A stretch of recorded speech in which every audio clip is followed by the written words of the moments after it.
Hai Persita fans, ketemu lagi bareng saya Cicio Manasero di acara Persita Talks. Senang banget bisa ketemu Persita fans lagi. Kali ini dalam rangka launching season 2024-2025 dengan tema Stronger Together. Dan hari ini saya nggak sendiri karena saya bakal ditemenin oleh dua jurnalis ternama. Langsung aja kalau gitu kita panggil Mas Ihsan Mahar dari Kompas dan juga Mas Estu Ernesto dari Skor Indonesia. Oke, jadi kita bakal bahas hari ini tuh di segmen kali ini kira-kira setengah segmen kita bakal bahas review musim lalu dan juga nanti yang setengah kedua kita bakal bahas prediksi atau preview dari musim 2024-2025 yang akan datang. Karena kan ya sebenarnya menarik banget musim ini regulasinya ada yang berubah lagi, nggak ada Championship Series dan juga pemain asing boleh 8 walaupun cuma ada 6 yang boleh bermain ya. Dan juga Persita juga kita tahu musim lalu sedikit di bawah ekspektasi, musim ini banyak yang pergi, pemain asingnya sisa 2, yang bertahan ada Yong dan juga Javlon, dan juga banyak pemain-pemain lokal yang punya nama yang datang seperti Rizky Pelu, Ryuji, Juan Zola. Tentunya kita berharap ini bakal jadi musim yang baik. Dan ya untuk tahu lebih detail langsung aja kita undang dua jurnalis ternama tadi, Mas Ihsan Mahar dari Kompas dan juga Mas Estu Ernesto dari Skor Indonesia. Halo Mas. Apa kabar Mas? Halo, baik. Apa kabar? Baik, halo Mas baik, Ihsan, Mas Estu. Sehat? Alhamdulillah. Oke. Mas, langsung aja begitu kita bahas ya. Yes. Tapi sebelum ngebahas musim yang akan datang, kita harus tarik balik ke musim lalu. Oke. Jadi saya mau tanya nih, musim lalu tuh it's safe to say di bawah target, di bawah ekspektasi Persita fans dan juga manajemen lah ya gitu. Dalam sebuah musim itu nggak ideal ya untuk ganti-ganti pelatih beberapa kali. Itu gimana Mas? Karena kita musim lalu ganti pelatih sampai 3 kali kan. Apa? Kenapa? Terserah, saya ngikut aja. Mungkin Ihsan dulu yang lebih seger. Boleh? Gimana Mas Ihsan? Oke, kalau kita bicara ideal nggak ideal ya jelas nggak ideal gitu ya. Ganti pelatih dalam semusim 3 kali gitu kan. Duluan sampai akhirnya CLBK lagi di akhir musim dan akhirnya menyelamatkan Persita. Tapi kalau saya melihat dari sudut pandang sebagai yang mengamati Persita gitu kan dan juga emang selama ini kalau dilihat musim lalu dibilang bawah target ya jelas bawah target gitu kan. Banyak kalau fans bahkan kalau saya ngomong sama teman-teman Benteng Viola ngobrol juga sama teman-teman North Legion ya isinya udah amarah semua gitu. Gitu dan itu akhirnya mereka beberapa kali bikin aksi boykot nggak nonton kemarin meskipun di akhir musim balik lagi untuk kasih dukungan biar Persita bisa bertahan Liga 1 dan kalau performa emang dibanding 3 musim Persita main di Liga 1 sejak promosi kemarin itu emang ini terburuk gitu kan. Kita melihat dalam sisi kemasukan 63 gol kemasukan Persita hanya menang tanda kutip dari Persikabo yang di juru kunci. Jadi 63 gol dalam satu musim itu lebih dari 2 gol per game gitu kan dan itu sebuah hal yang buruk gitu kan. Meskipun ada satu sisi positif ya sebenarnya. Dalam sisi produktivitas gol Persita dalam 3 musim di Liga 1 lebih baik gitu kan. 39 gol musim perdana Liga 1, 2 musim lalu 43 ini agak lebih baik 44 gol. Tapi emang kalau kita melihat secara keseluruhan pergantian pelatih itu juga mengganggu sekali dan satu sisi saya juga melihat di sini bahwa Persita tuh nggak entah itu pelatih atau juga sistem pemain di dalamnya tapi saya melihat jelas ini dari ada pengaruh dari pelatih di musim lalu itu nggak bisa menyesuaikan dengan kebutuhan persaingan di Liga 1. Kenapa? Karena kalau saya melihat dalam runtutan persaingan Liga 1 dalam 2 musim terakhir terutama setelah Covid itu justru yang tim-tim juara tuh justru tim-tim yang lebih main pragmatis, transisi positifnya bagus. Kalau Mas Estu gimana? Setuju kira-kira atau ada pendapat lain? Ihsan udah lengkap, tapi saya nyoroti ada satu hal yang positif sebenarnya dari kemarin terlepas dari musim pertama Liga 1 zaman Coach Widodo 12, terus musim kedua zaman Angel Alfredo Vera 9, sekarang jadi 14 gitu turun. Tapi ada satu hal yang mungkin teman-teman fans Persita cermati bahwa kemarin Persita itu satu-satunya tim dan nggak tahu Liga 1 kemarin itu kok nggak ada pemilihan tim fair play ya. Harusnya Persita itu jadi tim fair play karena Persita itu tanpa mendapatkan kartu merah. Betul. Satu tim tanpa kartu merah artinya ini menurut saya catatan yang menarik tapi efeknya juga apakah back mereka terlalu berhati-hati dengan kondisi seperti itu? Kurang gigit deh Mas. Seperti itu dan kalau saya dari catatan saya sebenarnya malas ya ngomongin statistik karena itu udah masa lalu. Tapi itu statistik itu pasti kan kebutuhannya pelatih ya, Betul. pelatih segala macam. Tapi kalau ngomong sedikit statistik dari semua pemain yang dimainkan oleh pelatih yang berbeda di musim yang lalu. 3 pelatih yang berbeda. Dua pelatih karena berbeda. Luis balik lagi betul. Luis Suarez kan comeback ya. Ada satu pemain yang menurut saya cukup jadi perhatian dan dia sebenarnya posisi alaminya bukan di situ, naturalnya bukan di situ, yaitu Mario Jardel. Mario Jardel bermain 33 kali dan starter 33 kali. Menurut saya nggak mau lihat statistik dia, tapi paling tidak bukan pemain asing yang jadi pemain yang paling banyak bermain dan posisi starter. Artinya ini Persita, kita tahu Persita itu punya sejarah selalu menciptakan pemain-pemain bagus, pemain bintang, pemain lokal gitu. Kita tahu di masa lalu, ya nggak lalu-lalu banget lah. Lalu banget sih 86 lah. 86 itu itu lalu banget sih Mas. 86 itu ada namanya Agus Suparman. Saya sekalian ngomong ini karena biar ini edukasi aja ya gitu, karena saya pengen klub sepak bola di Indonesia itu tidak hanya sekedar lu tahu kemarin Vergonzi, lu kemarin Esa Sahrul gitu, tapi lu juga pernah ada namanya siapa namanya Agus Suparman. Agus Suparman itu dia back to back promosi Persita itu tahun 86 sama 87 dan saat itu tahu nggak kelas 2 SMA dia. Masih kelas 2 SMA jadi dia jadi kayak Batistutanya Persita di masa lalu gitu. Jadi sebelum Lamine Yamal udah ada nih. Iya. Betul. Jadi kelas 2 SMA dan orang ini Agus Suparman ini perlu digarisbawahi, dia itu jadi pemain, jadi striker andalan, jadi kapten, jadi pelatih, dan terakhir itu 2019 atau 18 ya dia jadi ketua Panpel. Oke. Artinya ini orang jasanya sangat gitu. besar. Ronaldinho aja nggak bisa melakukan hal yang itu gitu. Messi juga nggak melakukan itu. Dan walaupun dia sempat bermain di klub lain ya, waktu itu dia main di Bali Yuda sebelum ke Persita dan dia juga sempat ke Pelita Jaya, tapi Agus Suparman ini salah satu legend yang layak untuk dihargai. Menarik juga kalau kita bahas pemain muda, kita harus tarik ke sini. Karena memang pemain muda bisa diorbitin ke tim utama itu ya memang andil besar pelatih ya. Tapi di luar Persita senior yang musim lalu agak terseok-seok, ini menarik banget buat saya karena Persita U20 berhasil runner up di EPA. Itu sejalan juga dong dengan Persita yang bisa menciptakan pemain-pemain muda di regenerasi ke tim utama dan juga bisa nambah pasukan buat pemain timnas, Mas. Itu gimana Mas ngelihat Persita U20? Kalau saya sih gini ya, kan dari syarat AFC itu kan ada 5 syarat, salah satunya adalah supporting pembinaan segala macam itu, dan Persita sudah punya EPA segala macam dan real ya, bukan mengambil dari SSB gitu loh.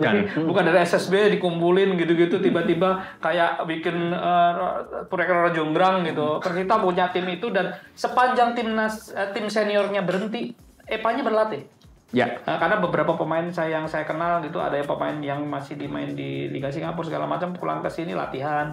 Salah satunya adalah Josh Brown yang ikut seperti latihan walaupun dia sebelum dikontrak ya. Josh Brown sebelumnya itu artinya secara klub ini sudah berjalan, menurut saya sudah mulai berjalan dengan baik. Harapannya kalau ngomong sepak bola Indonesia profesional, ya itu masih perdebatan yang sangat sengit lah. Industri ya perdebatan yang sangat sengit ya. Tapi kalau ngomong rules yang dilakukan oleh as a club ya, Persita as a club sudah melakukan hal seperti itu. Mereka punya EPA dan itu berjalan. Artinya gini, si pelatih juga akan berkembang di level bawah segala macam, dan kita tahu Luis Duran kan juga sempat menjadi dirteknya Persita kan. Artinya ini bagus. Musim lalu juga manajemen juga mendatangkan Walter Senga. Artinya tidak rugi lah mendatangkan Walter Senga.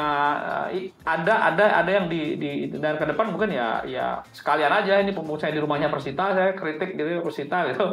Sekalian aja ya. Kritik yang membangun tentunya. Karena kritik itu kan sayang kan gitu. Betul. Saya next EPA-nya lebih terstruktur lagi lebih, karena udah punya fasilitas. Sayang banget kalau dimanfaatkan. Betul. Itu pemain muda. Musim lalu ya kita bahas ada juga banyak pemain seperti Rifki Dwi, Esal yang memang dari EPA ya, dan juga ada Alung. Nah sekarang saya mau nanya Mas Iksan. Musim lalu pelatihnya South American tetap ya, tapi identik dengan Argentina. Kita punya Ramiro Vergonzi, ada Vidal. Kalau musim ini berubah. Pelatihnya dari Brazil, aroma timnya juga banyak pemain dari Brazil dan Portugal ya. Kira-kira gimana Mas Iksan? Atau Mas ngelihatnya memang karena pelatihnya berubah, jadi lebih cocok dengan pemain-pemain dari negara dia, atau yang Portugal kan juga bisa dibilang koloni Brazil ya dulu. Ngelihatnya gimana Mas? Kenapa bisa dirubah pemain asingnya? dari Argentina ke Brazil? Kalau dilihat dari susunan pelatih jelas ya ini menandakan memang manajemen pengen sesuatu yang lebih segar gitu kan, bahwa dari Argentina ternyata kita kemarin terasa seok gitu kan, terus sekarang Brazil juga. Kalau dengan melihat gaya Brazil, emang gaya Brazil kan bisa dikatakan fisiknya lebih kuat karena Lefundes juga dulu pernah jadi pelatih fisik seperti Teko di Bali dulu sangat bersama Persebaya di bawah Coach Jackson. Dan ini saya juga melihat mungkin tanda kutip ini ada pengaruhnya juga dengan pengaruh dengan dulu Teko sempat juara 2 kali dari Brazil, terus Bernardo Tavares yang meski dari Portugal tapi juga gaya permainannya nggak jauh beda dengan apa yang dibawa Teko gitu kan di Bali dan di Persija dulu. Jadi Lefundes harapan seperti itu, dan kemarin juga bersama Madura United juga Lefundes juga saya merasa performanya cukup sangat baik gitu kan, hanya mundur di putaran kedua gitu kan 2 musim lalu. Jadi emang sendiri melihat ada harapan di sini, dan juga emang kedatangan pemain-pemain yang emang berbahasa Portugis itu emang sangat bisa dikatakan bisa membantu seenggaknya mendeliver knowledge yang dipunya oleh Lefundes kepada tim gitu kan. Itu yang juga dilakukan oleh Tavares misalkan di PSM ketika juara 2 musim lalu, banyak mendatangkan pemain-pemain yang berbahasa Portugis, entah itu dari meskipun nggak langsung dari pemain yang dari Brazil atau dari Portugal. Yuran berbahasa Portugis itu. Jadi ada pengaruh di situ, dan juga kayak saya juga menantikan ini lebih gaya permainan yang jauh lebih berbeda lah. Persita yang harusnya saya melihat permainan harus lebih baik gitu kan, dan juga nggak usah melulu kita ngotot dengan gaya sepak bola modern, karena di Indonesia melihat dari 2 tahun terakhir trennya ternyata tanda kutip gaya permainan modern yang ball position base itu nggak terlalu menghasilkan output hasil yang positif yang kita jalan seperti itu. Betul, kita lihat deh juara Eropa berapa musim terakhir Ancelotti juga tidak terlalu ball possession. Antonio Conte yang bagus juga tidak terlalu ball possession. Gitu. Tapi ini menarik tadi pembahasannya. Fabio Lefundes dulu pelatih fisik, akan fokus ke fisik.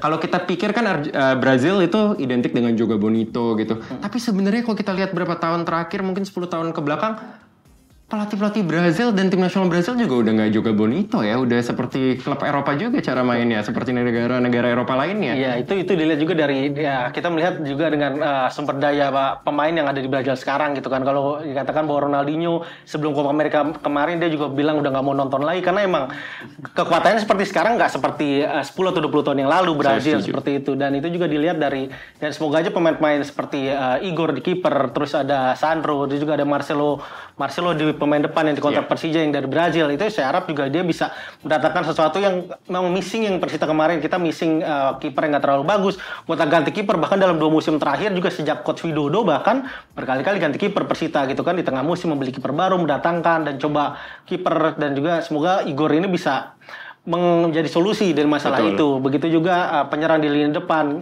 kekurangan Sirvi emang pernah di Liga 2 jadi top skor, tapi setelah masuk di Liga 1 dia kurang juga kelihatan seperti itu, dan berkali-kali 2 musim terakhir mencoba Vergonzi secara permainan oke, tapi secara finishingnya juga nggak terlalu membanggakan. Harus ingat juga umurnya sudah lumayan, masuk ke pertengahan 30. Nah itu juga seperti itu. Jadi semoga harapan dengan datangnya pelatih Brazil dan pemain-pemain yang berbahasa Portugis gitu kan, dan itu juga bisa lancar komunikasi dan juga mendeliver permainan sesuai dengan keinginan pelatih kepala. Tapi tadi kita bahas ya pemain asingnya ganti Brazil, dari 7 pemain asing hanya 2 yang bertahan, 5 tuh belum pernah main di Liga Indonesia. Kira-kira itu bakal ngefek nggak ya ke seberapa cepat mereka bisa beradaptasi dengan tim, dengan liga, atau mungkin kita harus bersabar nunggu pekan keberapa gitu baru mereka bisa nyetel dengan permainan Persita dan juga liga, Mas? Gimana? Kalau itu sih menurut saya sih itu udah dihitungannya Fabio Lefundes ya. Tapi kalau balik lagi saya itu jelas itu ranahnya Lefundes dan timnya ya. Ada Tinoco juga cukup berpengalaman di sini kan salah satunya. Tapi based on sejarah Persita itu selalu berkaitan dengan Brazil sebenarnya. Iya. Pemain asing pertamanya itu 2 orang Brazil, satu Sindral Faraga, satu Fabio Oliveira. Bahkan Fabio Oliveira masih ada di sini, masih ada di sekitaran Tangerang. Sindral Faraga 1,5 musim itu kalau nggak salah musim Liga kedua kalau nggak Liga. Jadi dulu kan pemain asing itu dibagi-bagi gitu. Nah kebetulan dapat Fabio, dan Fabio salah satu yang cukup bertahan lama di Indonesia. Itu satu. Pelatih asing pertama Persita itu orang Brazil juga. Orang Brazil. Thiago 2000. Betul. 2002 apa ya? Kalau 2006 saya lupa. Tapi jadi artinya secara runutan sejarah itu sebenarnya ada gitu. Dan mungkin dalam satu dekade terakhir dari 2024 ini cenderung ke Tenggu, ke Chili gitu-gitu kan. Tapi sebenarnya Samba lebih duluan di nuansa Samba itu di Persita gitu. Tapi terlepas dari apapun, kalau secara permainan segala macam, menurut saya Fabio Levrone salah satu pelatih yang cukup modern ya, karena dia pelatih fisik. Artinya pelatih fisik itu daya belajarnya lebih tinggi dibandingkan pelatih head coach gitu. Karena gitu ya? Iya, karena kan dia spesifik kan gitu. Yes. Kalau head coach kan dia kan bertanggung jawab untuk analisa besar kan. Nah, ini menurut saya ini juga akan jadi terlepas dari apapun, saya optimistis dengan Levendes ini dibandingkan mungkin sebelum-sebelumnya, karena kalau dilihat dia track record dia di Indonesia, dia bersama Madura juga cukup lumayan lah ya, menghasilkan beberapa pemain bintang pemain lokal bintang. Dan itu tadi harapan saya adalah Levendes datang, karakternya Brazil itu kan hampir sama dengan Indonesia gitu. Orang-orangnya juga nggak tinggi-tinggi amat gitu, dan itu bisa memaksimalkan pemain-pemain muda. Dan itu yang harapan saya, karena dengan 8 pemain asing ini, entah Persita itu menggunakan keseluruhan atau enggak saya nggak tahu ke depannya, tapi dengan adanya kuota pemain asing yang lebih banyak, otomatis sebenarnya tidak harus membuat pemain lokal itu turun, tapi justru ini persaingan ya, Mas? Gue harus nambah latihan nih. Nah, itu karakter Brasil itu dibutuhkan di situ. Tentunya diharapkan juga pemain-pemain asing yang datang tuh bisa menyontohkan gimana caranya hidup profesional sebagai seorang atlet pro ya, di level tertinggi sepak bola. Tentunya harapannya pemain-pemain lokal bisa ikut lah gitu, bisa terinfluence dengan baik, dengan positif. Nah, di luar itu, pemain lokal pun yang datang ke Persita musim ini nama-namanya cukup menarik. Kita lihat ada nama-nama seperti Rizky Pelu yang sangat berpengalaman, ada Gianzola, ada Ryuji Utomo, yang menurut saya salah satu pemain paling profesional ya dalam menjaga kondisi badannya. Kalau Mas Iksan ngeliatnya gimana? Pemain-pemain lain yang lokal datang juga gimana sih, kayak Nur Hadianto, kita butuh striker, ini ada pelapisnya lokal. Gimana Mas ngeliat pemain-pemain lokal yang saya justru malah senang dengan strategi transfer terutama pemain lokal ya, transfer pemain lokal di musim ini ya. Kenapa? Karena kalau kita bicara fair to fair dalam 2 musim terakhir, Persita ketika kita ngomong pemain lokal, relatif kita nggak punya leader gitu, pemain lokal yang Toha kapten gitu kan, tapi nggak punya pemain yang memang benar-benar punya pengalaman panjang di level tertinggi kompetisi kita. Tapi kalau dari 2 pemain asing yang didatangkan ya, si Marios dan juga Marcelo Barbosa. Bukan, yang satu lagi yang Sandro Saku. Itu kan dua-duanya kan sebenarnya kan darahnya bukan Eropa banget ya, yang satu Nigeria, satu Guinea. Jadi artinya ini kayak Juran Fernandes di Makassar sebenarnya, ketika dia orang Cape Verde, tapi dia tuh Portugal sekali gitu kan. Nah, ini harapan saya seperti itu, terutama untuk Marios ya. Dan kedatangan Ahmad Nur Haryanto itu juga menarik. Karena sebenarnya ketika dia pergi dari Persita, performanya lagi bagus. Betul. Tapi ketika di timnya sebelumnya, ya sebenarnya tahu timnya apa, dia memang jarang dapat kesempatan. Dan Ahmad Nur Hadianto ini bisa jadi super sub sebenarnya di lini depan gitu. Jadi ketika dia kan kokoh ya, badannya gede segala macam. Jadi ketika timnya butuh hal yang sedang krusial, lagi macet di depannya, dia bisa masuk. Dia bisa jadi, karena dia ketika dia debut di Lamongan dulu, ya, tugasnya kayak gitu. Betul. Bisa ganti warna permainan lah. Betul. Dan juga menarik karena kita bahas Ramiro Vergonzi musim lalu, tapi ya, ada pemain asing satu lagi musim lalu, pelapisnya bisa dibilang kurang jalan lah. Menjelang akhir musim jadi bagus banget. Golnya itu dari midfield luar biasa ya, Hasan. Tapi Nur Hadianto nih, Mas lihat yang sama nggak Mas Iksan? Bahwa dia bisa jadi super sub? Karena kan nggak punya pelapis musim lalu. Betul. Saya juga emang ya menurut tadi ya, kembali lagi awal tadi ada Pelu, ada Zola, ada juga Ryuji, ada Haryanto, yang ini di luar secara segi taktikal dan permainan emang mereka juga ya sudah terbukti lah pernah merasakan juara gitu kan di klubnya masing-masing. Jadi emang winning mentality itu yang saya lihat itu kurang di Persita musim lalu, terutama dari pemain lokal kita gitu kan, karena kebanyakan pemain muda yang dibawa Coach Duran, dipromosikan Coach Duran dari EPA, itu emang ya satu banyak hal itu juga mempengaruhi gitu kondisi tim. Dan dengan adanya Haryanto ya saya harap dia di luar dari ada 2 penyerang baru ini, ada Marios dan juga ada Marcelo, ya harapan kita mereka bisa langsung talk chair gitu kan, ada adaptasi dengan itu. Tapi ya talk chair itu kan juga mereka juga butuh ibaratnya kalau dalam permainan itu kan mereka butuh saingan dari latihan gitu kan, dari tim. Dan Haryanto itu sosok yang tepat menurut saya untuk itu. Dari kita tahu lah di Indonesia sekarang kita kekurangan pemain bernomor 9 gitu kan. Haryanto ini salah satu bakat yang yang jarang lah kita miliki, dan itu dia bisa ada di Persita. Ya seperti tadi dibilang Mas Estu juga, saya juga menarik dulu sebelum dia pindah, harapan saya sih dia bisa jadi salah satu ikon lini depan baru Persita gitu kan, karena kalau kita baca sejarah awal 2000-an dulu kita punya Ilham, kita punya Zainal Arif gitu kan, dan Persita bagus karena penyerangnya juga bagus gitu kan, terutama penyerang lokal gitu kan. Dulu ingat banget pas Persita ada trio, ada Samde itu dilapisin sama ditemani sama Ilham dan Zainal Arif. Itu salah satu di masa-masa emasnya Persita lah itu kan. Bahkan Samde saya rasa dulu itu salah satu pemain asing yang dibikinin yel-yel pertama kali lah dari supporter seperti itu, dan harapannya dengan ada Marcelo dan Marius bisa seperti itu. Dan Hargianto saya juga berharap bisa mendapat menit bermainnya lebih banyak gitu kan, dibanding di musim lalu bersama Borneo hanya 1 gol dicetak, 1 gol 1 assist. Semoga musim ini lebih baik, karena dari sisi usia harusnya dia udah masuk dalam pengalaman, dan juga ini udah cukup, dan berharapnya nggak cuma Marius dan Hargianto bisa memberikan sesuatu yang berbeda lah. Oke, kalau gitu menarik ya. Musim lalu finish peringkat 14. Musim depan prediksinya gimana, Mas? Kalau saya sih berharapnya, harapan besarnya adalah Persita bermain di regional. Saya pernah menikmati. Saya ketika magang kerja itu 2003 saya nonton Persita main di LG Cup. LG Cup itu ASEAN Club ya, kayak besok itu. ASEAN Cup sekarang. Walaupun mereka gagal fase selanjutnya, tapi dia main di situ waktu itu. Jadi harapan saya ya, musim depan dari 14 ya nggak muluk-muluk lah, nggak langsung sampai regional, tapi minimal mengulang dua musim yang lalu peringkat 9. Ya. Jadi 8 besar lah gitu. Di musim depan nggak ada championship nih. Kalau bisa di 8 besar, terus nanti setelah 8 besar nanti ngintip ke Asia atau ke ASEAN gitu sih, menurut saya itu sesuatu yang bagus. Dan harapannya ya itu tadi, sepak bola yang di lapangan urusannya klub dengan tim pelatih, yang di luar supporter membantu, dan environment-nya dibangun secara baik. Dan Persita itu unik loh. Unik gimana, Mas? Iya, dari jersey, berapa klub di dunia pakai jersey warna ungu? Iya. Iya, kalau belang-belang segala macam banyak gitu. Berapa tim yang jersey ungu? Itu menurut nggak tahu ya, secara marketing udah bagus gitu ya.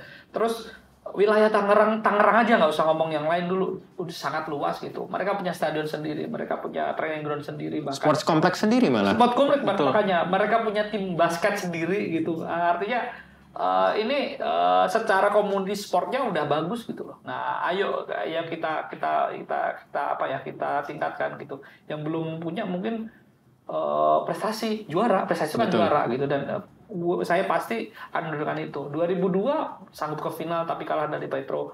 Itu jadi sesuatu yang menurut saya menjadi sesuatu yang harus harus ditimbulkan lagi gitu. Ya, at least on the right track lah ya, dengan kita punya EPA yang cukup baik, dan juga pemain-pemain muda bisa dipromosi terus ke Persita. Semoga bisa bawa Persita jadi juara suatu hari, dan juga semoga bisa berkontribusi ke tim nasional Indonesia.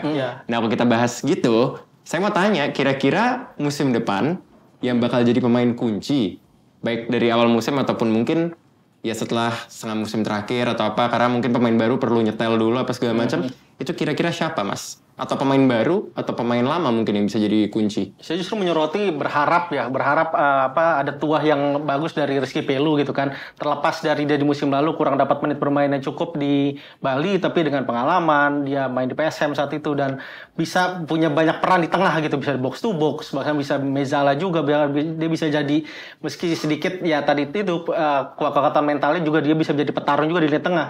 Berharap Pelu bisa menjadi sesuatu yang ibaratnya menjadi solusi apa yang kurang di Persita musim lalu. Yang kedua, saya juga berharap Esal ini bisa lebih wah dibanding musim lalu gitu kan. Musim lalu dia pemain lokal paling produktif dengan kontribusi gol 10 gol, 6 gol dan 4 assist. Berharap di musim ini dia bisa double digit lah, minimal 10 gol misalnya. Dan gol-gol penting juga musim ini. Nah, itu seperti dia. Ketika menang 1-0 sama Persija di Tangerang yang golin Esal. Itu gol penting. Iya, jadi itu juga menunjukkan bahwa dengan usianya yang masih muda dan masih berkembang lebih jauh, saya berharap Esal ini bisa memberikan sesuatu yang lebih lah. Jadi bahkan meskipun, dan juga dia juga menunjukkan bahwa di musim lalu dia juga bisa berperan banyak posisi di depan gitu kan, dan juga gol-gol krusial, dan juga sempat juga dipanggil di timnas U23. Jadi ini menunjukkan bahwa pemain ini punya potensi, dan semoga bersama Lewandowski potensinya ini bisa benar-benar keluar dan dimaksimalkan dan bisa menjadi sesuatu yang bisa menjadi kebanggaan lah buat fans Persita di